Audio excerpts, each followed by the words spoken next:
There was a moment when I realised that Lords of the Fallen was something special. I was exploring a tomb, and I noticed an item on the other side of some iron bars without any normal route to get there, and so I suspected that the answer lay in Lords of the Fallen's second world, and so I raised my umbral lantern to peer into this second world, into the netherworld of Lords of the Fallen. And lo and behold, in the umbral realm there were no bars. Keeping my lantern aloft, I was able to pass through where the bars had once been, as the glow of the lantern connected me to that darker realm.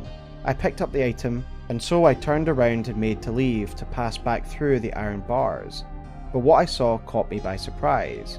There was a horde of shambling zombies, twitching towards me through the umbral realm. So instinctively I lowered the lamp, severed the connection to this other world, and I was safe once more. And yet, as it always does, curiosity got the better of me, and I raised the lantern once more, but when I peered into the other realm, they were waiting for me. In the time that I had lowered my lantern, unseen in the living world, yet now with the lantern raised I was vulnerable, and with one swift attack they dragged me fully into Umbral.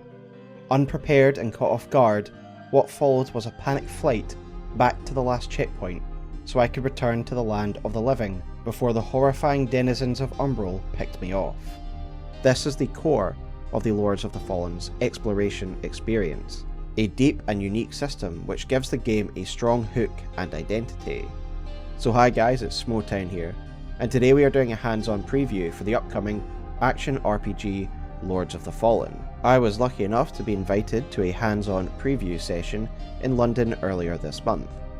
At this event I got to play about 2.5 hours of the game, but I was also lucky enough to interview Cezar Virtosu, who is the game's creative director, and he gave me some really juicy insights regarding the lore that you probably won't hear anywhere else. I will drip feed quotes from this interview throughout where it is relevant, however it was mainly about the lore and story, and so it will be mainly focused in the final section of this video that will be about story. But I will also post the full text transcript of this interview on my Patreon for free, and that will be linked below. So in this video I will not only be giving you my impressions and what I experienced in the game, but you can expect some insights from the devs themselves regarding the lore and objectives of the game. At the onset of this video, it behooves me to tell you that this video and my trip to London were sponsored. However, I have been given no limitations on how I can cover this and what subjects I can talk about, and so I will be giving my true unadulterated impressions of the game, and I ultimately leave it up to you to make up your own mind about the gameplay, features and story that I tell you about. With all that said, let us begin with a general overview of the game and how it engages with its 2014 predecessor, Lords of the Fallen.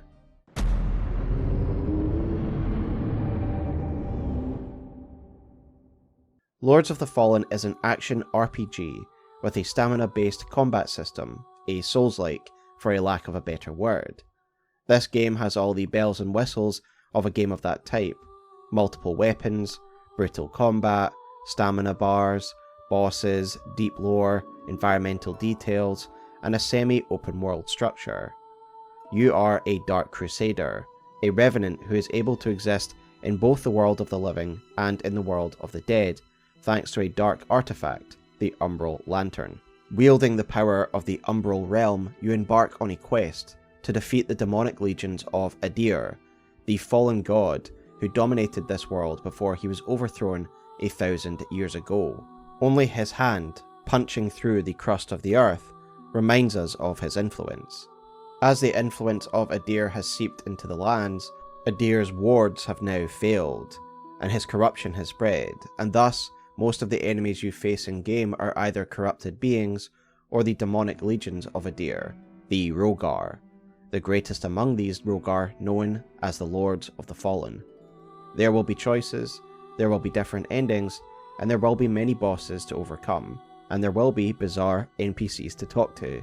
At the top of this video I will tell you right now that the game's strongest points are in its level design, art direction, atmosphere, and unique exploration options given by the two-world system. I think you will see, even from the footage alone, that the atmosphere and art direction are all top-notch here, presenting a dark and gritty world, full of twisted enemies, mysterious NPCs, and grotesque bosses. It is a reboot of the game of the same name from 2014, and that was a game that myself and many others readily consumed back in 2014, DLC and all, because it was one of those very first games to replicate that Souls-like formula that we all know and love.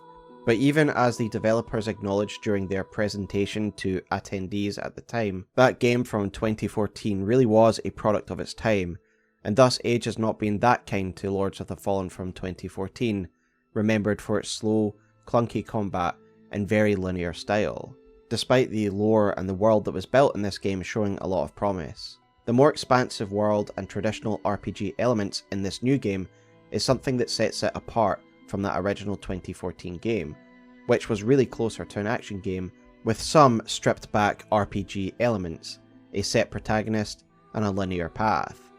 So there has been a lot of discussion about this new Lords of the Fallen, whether it's a sequel, a soft or a hard reset, and I can confirm what the reality is after finding some in-game lore and having discussed it with Cezar. It is a hard reset in terms of gameplay, vision, direction and themes, but it is a soft reset in terms of lore. 1,000 years have passed since the events of the first game, and so the world is far different and a darker place. It is a new canvas for the developers to make something new, but it does happen within the same universe. The lore of the first game is canon, and I'll discuss it more thoroughly in the lore section, but I did find, even in this early part of the game, bits of lore that tie it back to that first game. And to be honest, I was hoping that this was the route they would take. Too long has passed to make it a direct sequel, but many of us still remember, and so it's nice they are honouring the lore, but also taking the IP in a new, fresher direction. So in the presentation that they gave to attendees before we played the game, the team were upfront about the game's 2014 heritage and how this new game deviated from the original vision. Where the first game was a high fantasy game, this new game is dark fantasy. Where the first game was linear, this game is semi-linear. And where the first game had a set character and very limited RPG elements, this new game has full character creation, a robust class system, and RPG mechanics. Additionally, the team told us the basics about the multiplayer and co-op, that it will be 100% seamless co-op, meaning that you can play start to finish with your mates, no resummoning and summoning before bosses, and this is of course a massive win. I cannot wait to do a full co-op of this type of game. However, we weren't able to test this ourselves, so I'm only going off what the developers told us. Finally, the team wanted to move away from the slower and heavier combat of the original, to deliver something more fluid, dynamic and varied.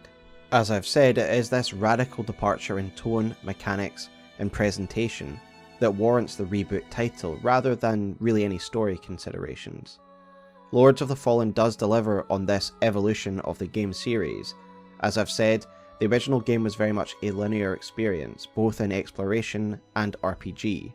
In this reboot, the character creator and class system is as robust as we've come to expect from this subgenre, with distinct and cool classes to start with, but also full control over stats and attributes. As you'd expect, you level up by collecting a currency from fallen enemies, and then you level up by resting at your checkpoint, and in this case this is called vestiges, which look like big corpses that hold lamps. Though you can also forge your own checkpoints, known as forged vestiges, but we will look at that in the gameplay section. The combat definitely has more to it than the original, having stagger, parry mechanics, and 3 full schools of sorceries that you can get involved in. And the game definitely lives up to its semi-linear promise. You initially have a linear tutorial area known as the Redcopse village, but after that you arrive at the mausoleum, your hub area, and from here there are a number of winding paths to choose from when making your journey into Mornstead, very much like your Firelink Shrine or Majula. As for the developer's promise to transform this from a high fantasy game to a dark fantasy game, yeah, they definitely achieve that. This is a darker, bloodier world, where every armor set is rent, every robe is bloodstained, and it is dominated by religions and organizations who deal in the flagellation and sacrifice of their faithful. One of the moments that this became very clear to me was when I arrived at the hub area, and I spoke to an NPC who was part of the Hallowed Sentinels, a glorious order of knights, and yet here he is standing in a blood and sweat stained uniform with rent armour. This is a world of bloody relentless combat, with very little respite for those who still live here. This is without even speaking of the Umbral realm, the realm of the dead, where you will spend a lot of time in. It is oppressive, unsettling, and the devs have done a great job in making your time feel very unpleasant here.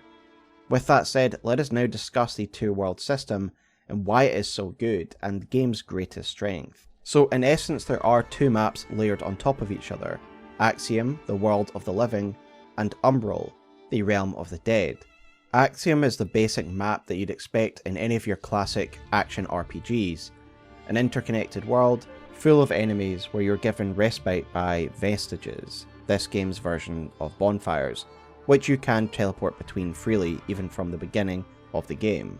The Umbral realm offers you new ways to traverse the same physical space, bridges and platforms and ladders that may not appear in the living world, for example, or barriers that may not exist at all in the real world, like the example I gave in the opening anecdote to this video. While holding the lantern, you can take advantage of these new pathways, so long as it only requires you to walk. If there's no interaction and you can just walk across a new bridge, for example, feel free to just hold your lantern to walk across and then put it down when you're made it to the other side.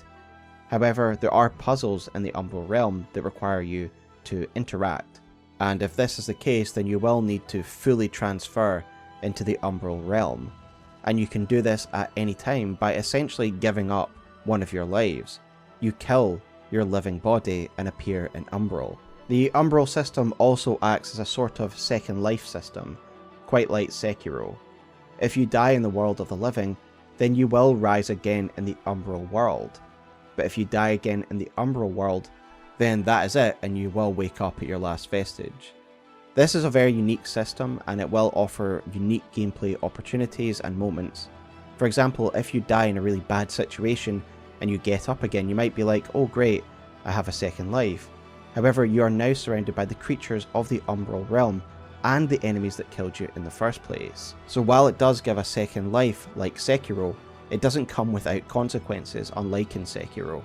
However, as I've said, you might need to fully transition into the Umbral realm, as there's platforming and puzzles to sometimes traverse these big spaces that you can't do in the Axiom world, in the world of the living. The extra tension is of course added that while you're trying to solve these puzzles, you are acutely aware that you've already given up your first life. There's only one chance to solve all of these puzzles. A lot of the time these puzzles require you to activate and move platforms towards you using the lantern, something you can't do if you're still in the world of the living. However, there are some other unique moments where you do need to fully transform into the Umbral realm, and there's an example I can give. There is a village at the beginning of the game, the one I've mentioned, Redcopse village, and there seems to be no way forward, and you move to a slight lake or pond at the side of the village. If you raise your Umbral lantern at this point, you realise that the pool of water actually in the Umbral realm is not there, and instead there is a trench that you can walk through to make it to some ladders. I tried going through this just by holding up my lantern, but unfortunately the glow of the Umbral lamp only reached so far, so I eventually got so deep into the trench that the real water above the pocket that the lamp had created with its light bore down on me and drowned me. However, I did drown and die, and so when I woke up in the Umbral realm, I was in the trench anyway. And I just am really excited to see how the Umbral realm will interact with Axiom in all these different ways. As you can see that even in these 2.5 hours in the very beginning of the game, I have a number of cool interactions to share with you. When you spend a long time in the Umbral realm, you will realise that it is actually pretty horrifying, and you want to get out of it quite quickly. At the top of the screen at the right, there is a big eye when you're in the Umbral realm, and this has a meter around it. This meter signifies how seen you are in the Umbral realm by the denizens that live there, and as it ticks up with a very ominous ticking noise, the more you're going to be swarmed by the husk type enemies, and I do wonder if there are some unique Umbral enemies that are bigger than these guys that you'll find if you have extended periods here. Unfortunately, I wasn't able to test that.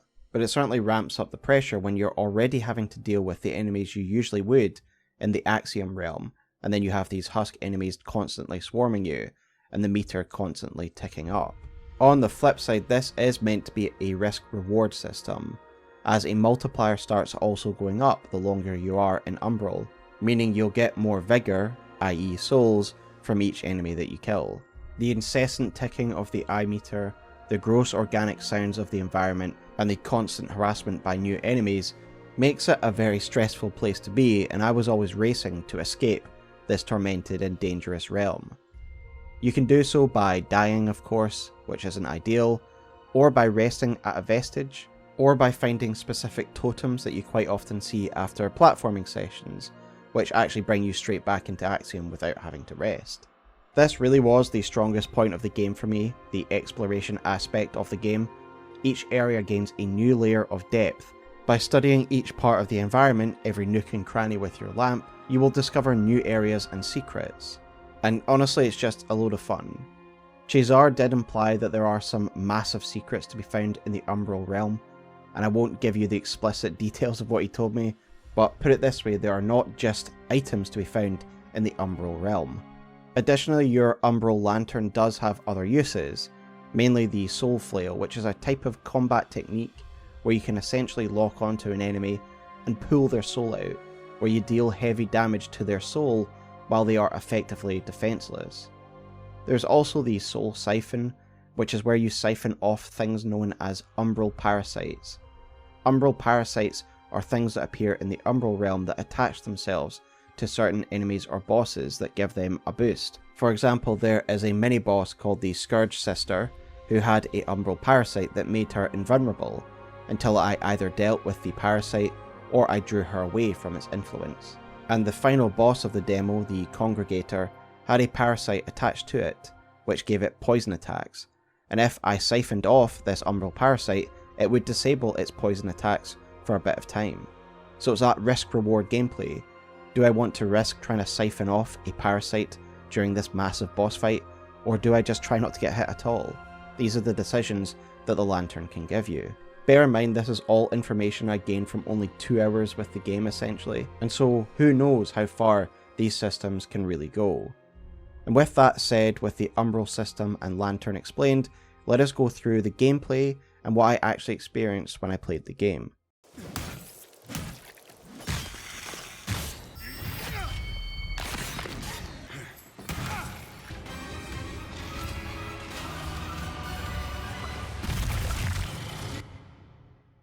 As an aside, as we start this chapter, the developers were quite upfront that this build would contain certain bugs, that they were aware of them, and they were actively polishing them. That being said, I didn't actually come across too many bugs in my time, just 1 or 2, so that facet of the game does seem promising. And overall the performance of the game was very stable, so yeah, I've got good hopes for the performance side of things. Lords of the Fallen starts as you would expect. There's an epic cinematic that sets the stage for the state of the world, a world ravaged by demonic hordes and corrupted factions, and through a complete chance encounter, the Umbral lamp comes into your possession, and you become the next Dark Crusader. And at that point, you are given over to the character customization screen where you choose your customization and your class. Now, I didn't get to play around with the customization too much, but again it's looking great, and I like the really flavourful starting classes which Lord of the Fallen delivers. There are 10 different classes, like the Pyrrhic Cultists, the Udringer Warwolf, and the Hallowed Knight. IGN actually has a good article breaking down each of the classes, which I will link below, and some of the classes seem to have some really good flavour. For each of the classes, the developers gave IGN a sort of commentary on each class, and for example, the developer said the following on the Pyrrhic Cultist. With their masks made from human skin, these pyromancers are the anti-preacher, so to speak. Human cultists yearning for Adir's return, spreading its pestilent teachings in the human communities and immolating the opposition. Aside from being agents of chaos and destruction, they also revel in bloodletting, collecting hands and using them as catalysts. This is a very Lords of the Fallen kind of class. Embracing the unfettered power that the Rogar wield is very satisfying and damning. Yeah, not gonna lie, that's a pretty cool bit of lore, and I will definitely need to try this class in the future. However, I went with the Hallowed Knight, as I'm always more inclined to go with a balanced sword and board type warrior for my first playthrough of these types of games. After you create your character and your class, you are dropped into a small linear tutorial area where you learn your basic combos, blocking, parrying, sprinting, jumping, and how to use your Umbral lantern to navigate and traverse the world. You then fight a mini-boss, followed up by the tutorial's final boss, a Rogar Lord on a 3-headed beast, and yeah, it's time to die. You really have no chance to win here, you barely do any damage, and once you die a cinematic plays, you resurrect, and it's time to carry on to the first real area, the Redcopse village. This village is a great wee area that reinforces the fundamentals of the games. It's a well designed area that's pretty small that has some good verticality and some hidden items. In this area, you will face multiple enemies while sorcerers fire spells from above, forcing you to master the basics of the combat system and controlling a multiple enemy fight, prioritizing whatever you think is best, whether you go after the ranged sorcerers first, whether you take them down with ranged, or whether you just dodge their spells while taking out the melee enemies. In this village there's also a sort of powerful elite who's armed with a claymore and fire spells, and this is a good chance to practice the stagger and parry mechanics of the game. For me, the stagger and parry elements are the best part of the combat, and other attendees agreed. Every enemy has a stagger meter that is visible when you lock onto an enemy. There is a dot that appears on the enemy to signify that you are locked on, and around that dot there is a sort of yellow meter, and that is the stagger meter. I think this is a very clean way of doing this, integrating it into the lock-on so to speak, so that it doesn't clutter up the screen when there are multiple enemies on the screen. Any attack is actually able to damage the stagger meter, it's just that heavy attacks, kicks, and parries do far more damage to the stagger meter. Then, when the stagger meter is fully depleted, it will not automatically stagger the enemy. To do that, you need to give them a fully charged heavy attack, a kick, or parry them once more. This will then flash the stagger meter red, signifying the fact they are open to a visceral attack. Let's take a moment now to talk about the general feel of combat. It is certainly a marked improvement from the first game. As I said, myself and other attendees really enjoyed the parry system, which works more like Sekiro's deflect system, rather than a Dark Souls parry system. So you basically tap block as the enemy goes to attack you, and each time you do so successfully it does some stagger damage, rather than it being an instant open for a visceral attack. This means that during certain flurry attacks from bosses, you can continually time a deflect and do tons of stagger damage. So when you learn certain bosses, this becomes a very strong technique. The village also gives you the chance to practice a backstab, which again is closer to Bloodborne rather than Dark Souls. While you're behind an enemy, do a charged heavy attack, and you will be rewarded with large stagger damage, resulting in an instant visceral attack opening.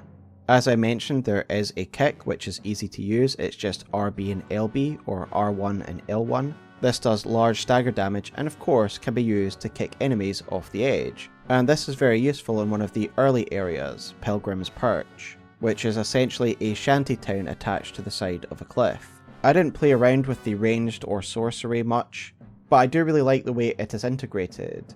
Rather than it being a weapon that takes up a full slot, there's just an assigned keybind for range options.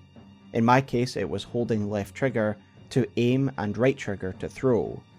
As pointed out by Dom's Roundtable in a video breaking down the gameplay reveal from a couple of weeks ago, there are some keybinds which were displayed here, and having played the game now, I can tell you that these spell keybinds will be activated by holding left trigger and then pressing the appropriate bind while you're aiming. So again, I think this is a smart choice to have magic integrated separately from your base weapon slot. I overall had a good time with the combat. I was mainly a melee build, and it's hard for me to describe exactly how it feels. Another attendee I spoke to afterwards said they felt like it was something between Dark Souls 2 and Dark Souls 3, a little bit of float but still some impact when you swung your weapons. There is definitely something to that. For me, the swing of the weapon is very deliberate and slow, but also the movement is a little bit fast and floaty when you're rolling around. The closest equivalent for me is Mortal Shell, so if you've ever played that and you know the fully weighty combat that's in that game, That, for me, is how it felt. So your character movements feel fast and floaty, but the swing of your weapons are very heavy, deliberate. But if you liked Mortal Shell, then you are in for a really good time.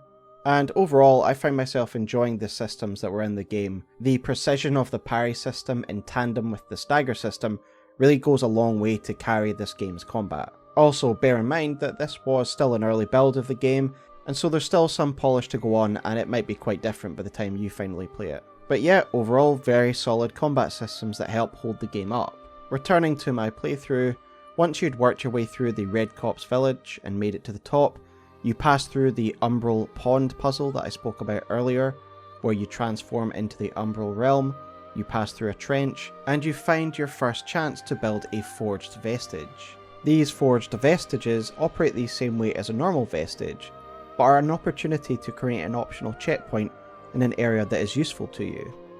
To create one, all you need is a vestige seed, and to locate an Umbral seedbed by using your lantern. However, in this case, the forged vestige is more like a tutorial, as it is very necessary, because just ahead, up on the bridge, is our first true boss, Pieta. Pieta the Hallowed Knight is the boss that was shown in the 17-minute gameplay reveal. She is the boss who is a knight with a sort of laser sword and has a winged second stage. The first stage is what you'd expect from a heavily armoured knight with a big sword, and it plays really well, with Pieta having slow, well-telegraphed swings that are good opportunities for parries or just for dodges. But her second phase is where everything is kind of mixed up a little bit. It brings her further mobility and some pretty dramatic, albeit not too challenging, zoning attacks, including one move where she creates two copies of herself that charge forward in a straight line, leaving behind a damage over time effect on the ground of their flight path, restricting the space that you can fight the true Pieta in if you don't want to take that damage. I really enjoyed this fight, and it's what I want from a first boss. A bit of a challenge, some variety, and overall just a boss that forces you to understand the fundamentals of the game, dodging, parrying, and attacking. She is also very much staggerable, and this is how I ultimately beat her. With Pieta defeated, we were able to make our way to the hub area of the game, Sanctuary Mausoleum. A mausoleum where the Dark Crusader and his allies gather. Upgrades can happen here, and you can talk to plenty of NPCs. It seems like a really multi-layered area that I didn't have time to fully explore. There are definitely some secrets to be found here, but it's a good place to catch your breath before moving on to the rest of the game. Leaving Sanctuary, I find myself in a small cliffside area with a number of cranes. It's a sort of craneport, indicating that perhaps this was once a location of some sort of industry, and as I learned with my interview with Cezar, the creative director, indeed there was a mine in Mornstead, so these are leftover remnants from that mine. Once I cleared this area, that brought me to the tomb that I spoke about in my opening anecdote, and it's a great area to explore. A lot of vertical space, and little secrets hidden around nooks and crannies. Indeed, by using the Umbral lamp and moving into the Umbral realm, I was able to find an item that allowed me to return to the hub and upgrade my healing capacity. Again, healing works as you'd expect. You have an item that has limited uses, but replenishes when you rest, so finding this item that gave me another charge was a great find. So I do highly recommend that as you're going through every area, make sure to bring out your Umbral lamp now and again. Coming to the bottom level of this tomb brought me to probably my favourite part of the entire demo, where I fought a mini-boss called the Scourge Sister. This boss is clearly a religious zealot who wears a metal penitent's helm and who is flagellating herself with her mace. The visual design alone of this boss was enough to get me excited. I got some real blasphemous vibes here, but the boss fight itself is really mechanically well done as well. This is just a humanoid enemy that has really well telegraphed attacks that you can parry or dodge. But also there's an added little mix-up here. There's an Umbral parasite attached to the Scourge Sister when you first enter. She and the two mages that accompany her are essentially invincible until you siphon away this Umbral parasite. Or you can do a different technique, which is what I did. I actually aggroed her and got her to walk further away from her Umbral parasite to the point where she was rendered vulnerable, without me having to dodge around while trying to siphon off the parasite. And then the fight itself is really well done, like I've said. She has a second stage where she starts using Orien prayers, meaning that she has some AoE attacks and an enhanced moveset. The whole thing just feels really fair and is the type of Souls-like fight that I really enjoy. A humanoid enemy with good movesets. And best of all, I got her penitent helm after beating her, so I was wearing that pointy boy for the rest of the demo. After this, you move to a cliffside area, something that was shown off in the 17 minutes gameplay reveal again, Pilgrim's Perch. And think of this as essentially Blight Town without the blight, a wooden shanty town that is built into the side of a cliff. This has got a little bit of platforming and some good enemies, and what's interesting is this is when you really get into the Umbral Realm part of the game.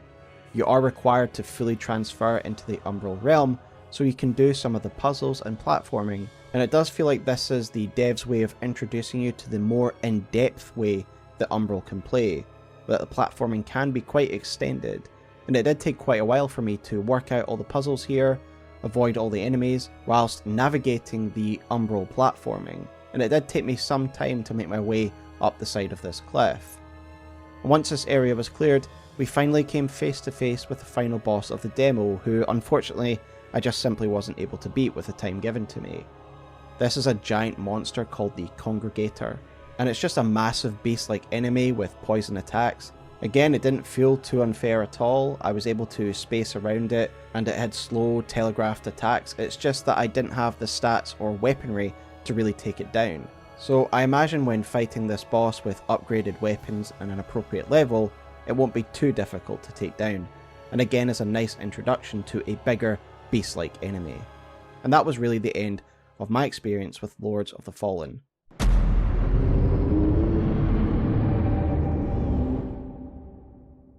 So I'm now going to go into some more depth about the lore, so this is your spoiler warning for more in-depth examination of the story, as we will be discussing not only my own observations of what I saw in the game, but also some very revealing comments made by the game's creative director, who told me so much about the story in our interview, including greater lore points and even hints towards the certain endings that you could get in this game.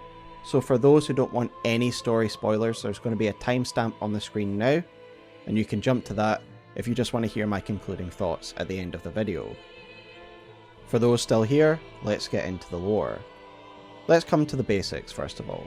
Adir is the quote-unquote bad guy, the demonic god who is represented by the big hand that is now reaching out of the earth. This is apparently all that remains of this great entity who was sealed away millennia ago. Adir is now trying to reassert his control over this world, and his demonic Rhaegar forces have invaded the lands. And the location for this game, the lands you're in, the kingdom you're in, is called Mornstead.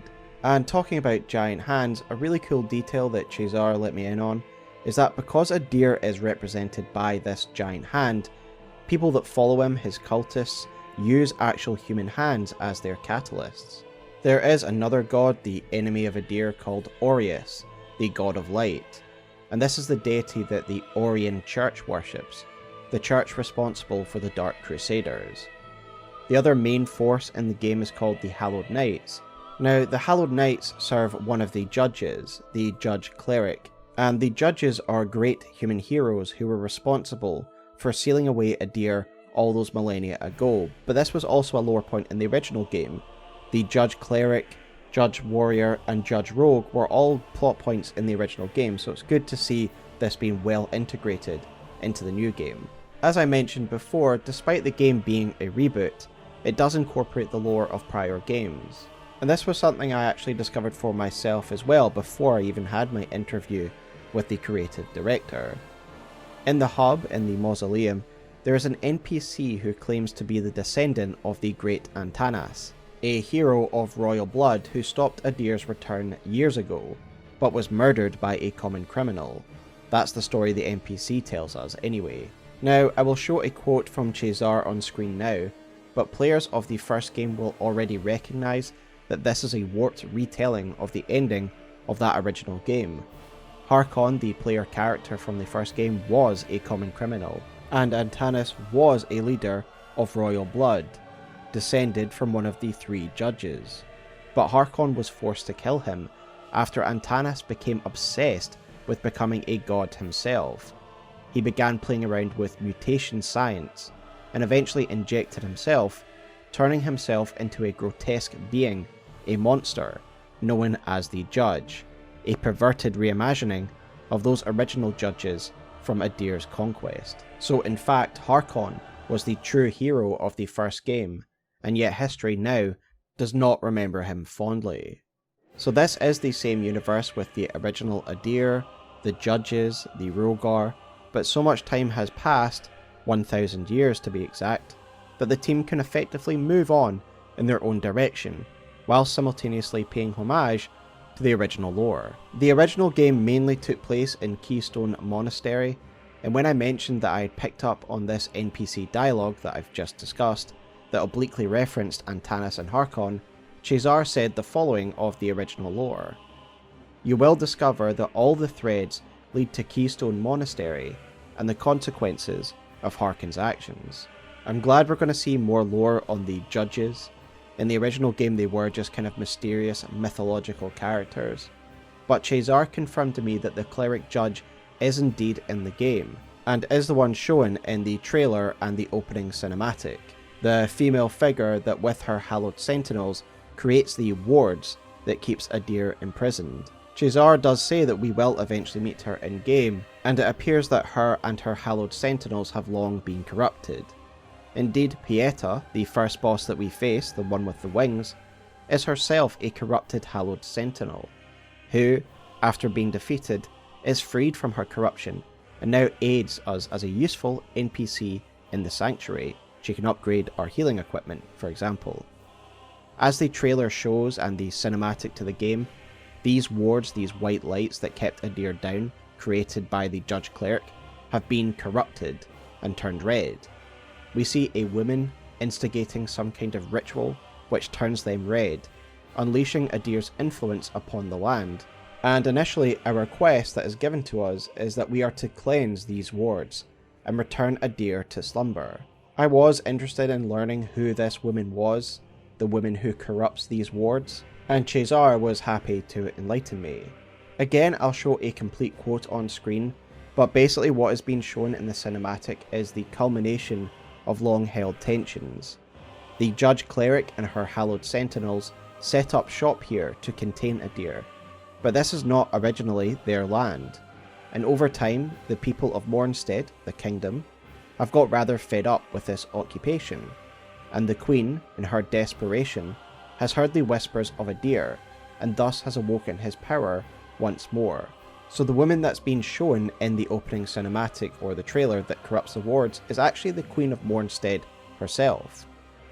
One of the final points of lore I wanted to touch on was the Dark Crusaders themselves, who are quite a mysterious bunch. It is the Dark Crusaders who are the bearers of the Umbral Lantern. The Dark Crusader is the one that's shown in that initial trailer and the opening cinematic of the game, and this person is essentially our predecessor, as they kind of toss the lamp towards us and we just get it by chance and we become a Dark Crusader. So I thought it's quite important to try and understand who these people are. Again, I'll show my full quote on screen where I asked the question about the Dark Crusaders. But in summary, Cezar explained that these Crusaders come from a distant Orian church, the church that worships Aureus. They were called to these lands as a sort of inquisition due to concerns about the corruption of the Hallowed Sentinels, sent by the High Luminary of the church to investigate these claims and sort out the schism. So there's some tension between the Dark Crusaders and the Hallowed Sentinels. And of course, the Umbral Lantern itself is a really important item, and so again I asked Cezar about some information regarding this lantern. This lamp is a heretical artifact connected to the mysterious world of Umbral, and it is what makes the player character immortal. They are a sort of revenant who are always connected to the Umbral realm. As for Umbral itself, it is a great mystery at the start of the game, and we didn't really get any answers in the 2 hours that I played. Cezar described it as a realm where the emotions of humanity manifest. The husks, the zombie-like enemies I've described, that you face in the Umbral realm are not real beings, rather they are manifestations of intense emotions. And this is why you will find them mainly centered around areas of great conflict or where terrible things happened. It reminds me of the warp from Warhammer 40k, where the demons are essentially form given to intense mortal emotions. Cezar hinted that the Umbral realm appears to have infected the world long ago, due to something that the people of Mournstead found deep within the mountain, within the mine. And this Umbral infection seems to have long affected the traditions of Mournstead. They used to believe that their kings were cursed, because when they buried them in the ground where this Umbral infection came from, they would rise again as revenants. And this is why the first area you come to, where you fight Pieta and where the mausoleum is a great bridge. This is a mausoleum bridge because they can't bury people within the actual ground. This is a purpose-built bridge to house a mausoleum, and I think a mausoleum bridge is a really cool concept. Finally, Cezar heavily hinted at that the powers behind Umbral are long-dead gods, a sort of eldritch cosmic horror, and that it's maybe older than Adir and Aureus themselves, and something they themselves fear. Cezar told me that there are 3 endings, 3 options for the player, and they all have to do with your alignment with the gods. And so if I was to guess, I would say there's one ending for Adir, one ending for Aureus, and one ending for the forces behind Umbral. This is really exciting to me, and I think the lore in this game is shaping up to be really cool. What I discuss is obviously just a taste of the surface level and high level lore. And again, if you want to read the full interview with Cezar, which I didn't include everything of course, then I will be providing the full text transcript on my Patreon for free, and that will be linked below. So my finishing thoughts on my impressions with this game, as you can tell, are pretty good. I've done a 40-minute video just for 2.5 hours of gameplay, as I was pleasantly surprised by what I experienced. To be honest, before doing this hands-on, I wasn't sure what to expect from this game, or what its identity or hook was, but I'm certain about it now. This is a game that simultaneously pays homage to the original IP, but is also an entirely new game that blows the original concept out of the water, both in tone, presentation, and mechanics.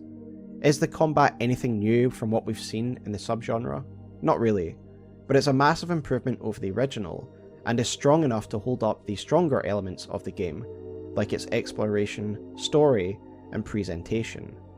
Lords of the Fallen is a beautiful, dark, and rich world, perhaps the darkest we have seen in this subgenre. It's like if Blasphemous was made into a 3D world, a world of oppressive and bloody religions with horrifying cosmic entities.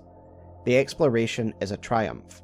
As I said, I had some really cool experiences just in the opening couple of hours playing around with the Two Realms system, and I'm really excited to discover some of the secrets that Cezar hinted at, found only within the Umbral realm. And aside from all of that, I just can't wait to play a game like this with seamless, integrated, uninterrupted co-op with one of my friends.